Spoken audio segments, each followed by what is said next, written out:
June 6th, 1944, the Normandy invasion. What do you remember about that day? Well, I just received orders to travel from Dunksville, Devonshire to Chincoteague, Virginia to help commission a new B-24 squadron. All of the military there knew that it was in preparation for a raid, but we didn't know when or where, but we knew it was coming up soon.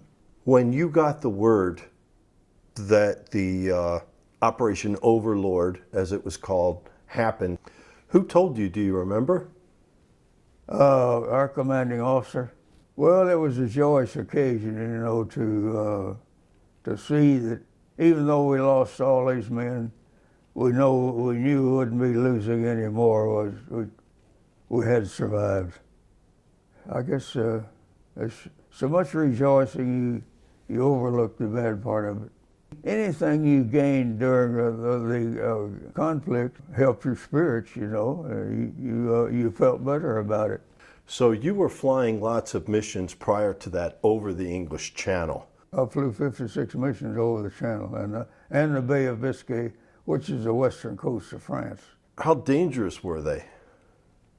Well, you thought about it every time you climbed aboard the aircraft in the morning. Every trip was dangerous. Sometimes you thought maybe this was the last one, but you had to go.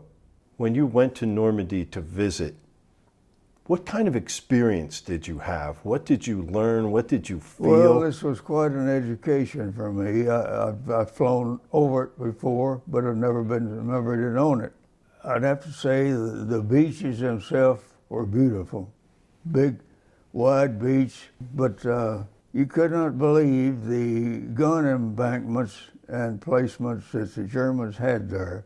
They had rows of gun emplacements right at sea level, and right behind this then was a hill that was probably 200 feet higher than the beach, had another row of armament there.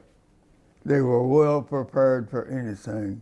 It so happened that one of the gentlemen in our visiting group was one of the gentlemen that landed there. I got a world of information from him. He was telling me all about the gun there and how accurate the Germans were. He said they pulled out, they spread yellow dye out on the ocean, you know, and practiced gunnery on it.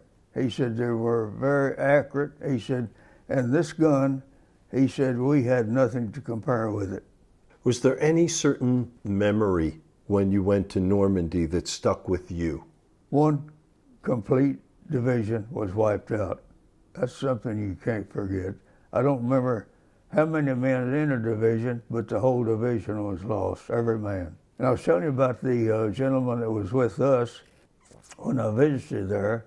He was wounded during the raid, got shot through the throat, was sent back to England for 2 months. When he got well, he went right back to the beach. Reading about it in history, all those beaches combined, and young men, over 4,000 Allied forces that day, gunned down. Yep. I can't imagine what it's like, can you, to be getting off a boat, running onto a beach, knowing machine guns were there waiting for you, Yep. and accurate soldiers manning them? Well, it's something that's very scary. It's something you never forget, but, you know, you just do it.